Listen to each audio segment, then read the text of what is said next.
Good morning.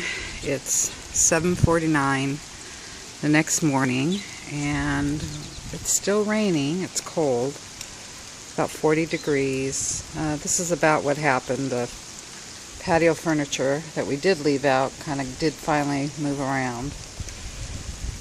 Leaves kind of around, not too bad. So I think we did okay. I have to go out in a little bit when it gets a little lighter. Trees definitely have lost their leaves. Still a little breeze, still raining, but nothing like last night. That's where we are. So we'll show you more in a little bit.